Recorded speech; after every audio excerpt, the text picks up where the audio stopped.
Welcome to Cougar TV. And please stand up for the Pledge of Allegiance.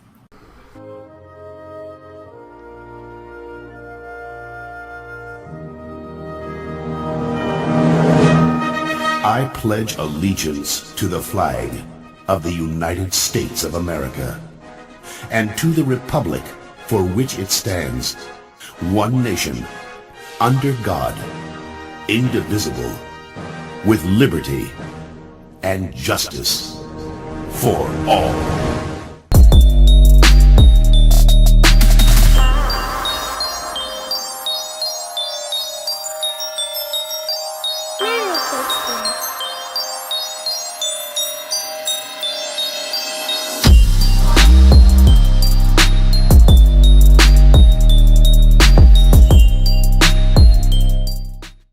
Welcome to Cougar TV. And please stand up for the Pledge of Allegiance.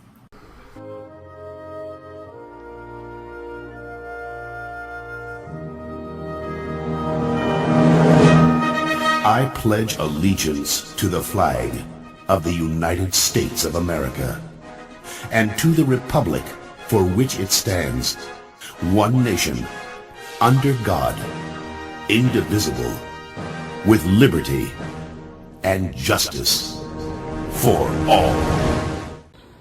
You know what I love about Valentine's Day? Valentine's Day, Carnation Day. That's right, and it starts this week. To the 3rd, all the way to the 8th. Are you ready? Are you excited? Well, it starts right now.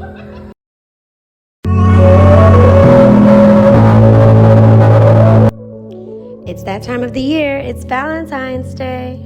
On behalf of PTSA, we will be selling carnations for $1. Pre-orders will begin on February 7th through the 9th. If you're interested, please see us on stage during A, B, or C lunch. If you are purchasing for a family member or a friend, please have their first and last name. If you are purchasing for a friend here at Congress Middle School, please provide their 6th period at the end of your message. Thank you and see you there. Hello guys, and this is the link for the Black History Month form. It will appear right here. So it will appear, okay, and just click on it, take the form, it'll be easy.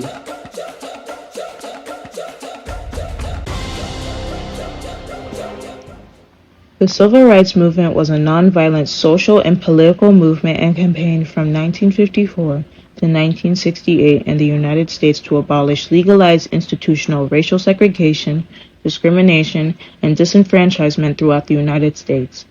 The NAACP, or the National Association for the Advancement of Colored People, established in 1909, is America's oldest and largest civil rights organization.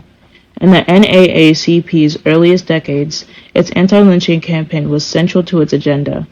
During the Civil Rights era in the 1950s and 1960s, the group won major legal victories, and today the NAACP has more than 2,200 branches.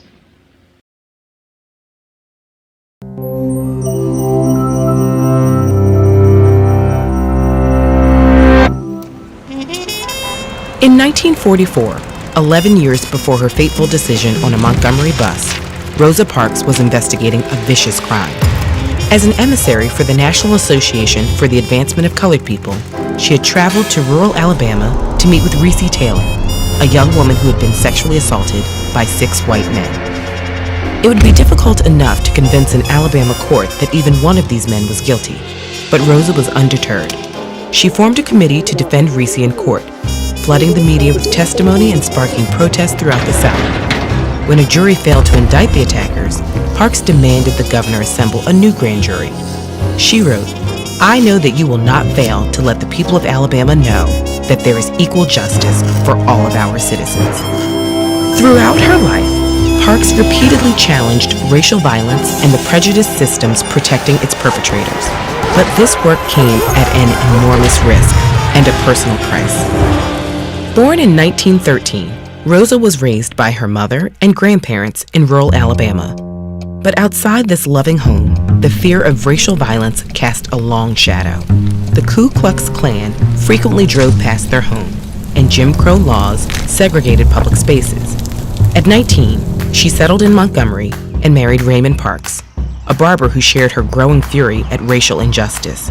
He was involved with the local chapter of the NAACP, a role many avoided for fear of persecution. At first, Raymond was eager to keep Rosa safe from the potential dangers of activism. But as she grew more incensed at the limitations imposed on African Americans, she could no longer stand by. When she officially joined the NAACP in 1943, Parks and Johnny Rebecca Carr were the only women in the Montgomery chapter. She began keeping minutes for their meetings and soon found herself elected secretary of the chapter, formally beginning her secret double life. By day, Rosa worked as a seamstress to support her mother and husband. By night, she researched and documented numerous civil rights cases, from local policy disputes to high-profile murder cases and hate crimes.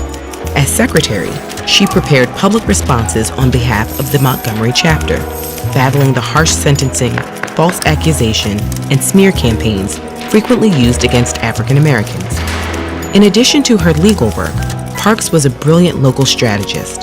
As advisor to the NAACP Youth Group Council, she helped young people navigate segregated systems, including voter registration and whites-only libraries. Through the cover of the NAACP, Parks strived to bring clandestine civil rights activities into the open. She advocated for civil disobedience training and spoke out against racial violence, particularly the murder of Emmett Till. In 1955, her refusal to move to the back of a segregated bus helped ignite the grassroots movement she had hoped for. Parks was arrested and jailed for her one-woman protest, where she was visited by local activists. Together, they planned a 24-hour bus boycott. It lasted for 381 days. Parks' simple act had transformed nascent civil rights activism into a national movement.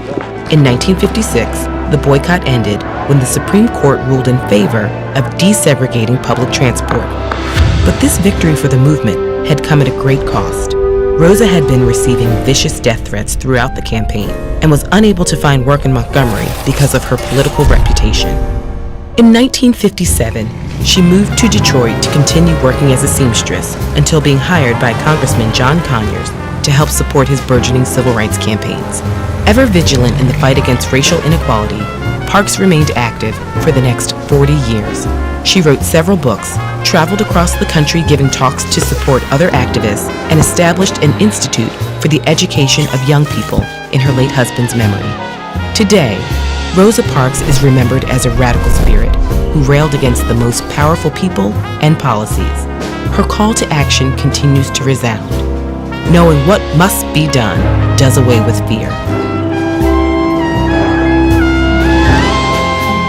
For another fearless woman who knew what must be done, check out this video on Ida B. Wells, a trailblazing journalist who risked her life to reveal the truth when her friends were murdered. Or learn more about one of the most famous unofficial generals in U.S. history, Harriet Tubman.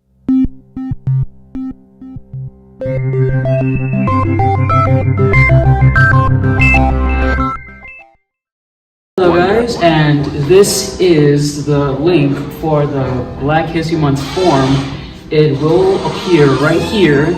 So it will appear, okay, and just click on it, take the form, it'll be easy. So yeah.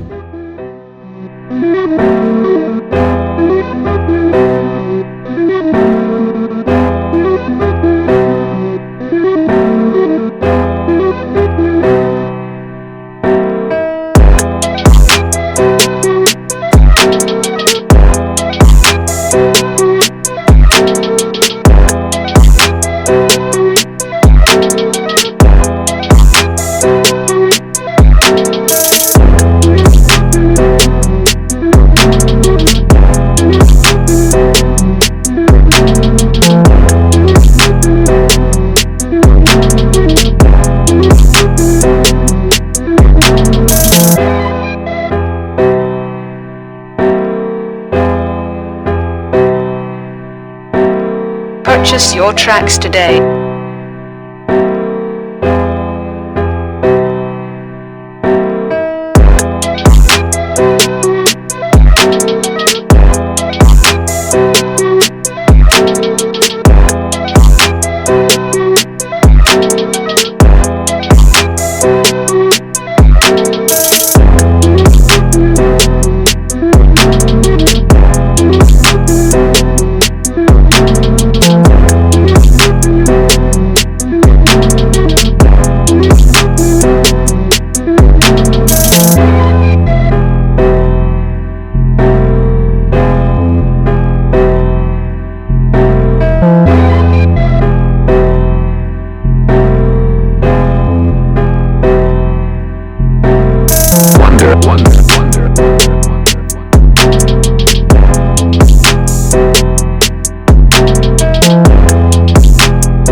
today.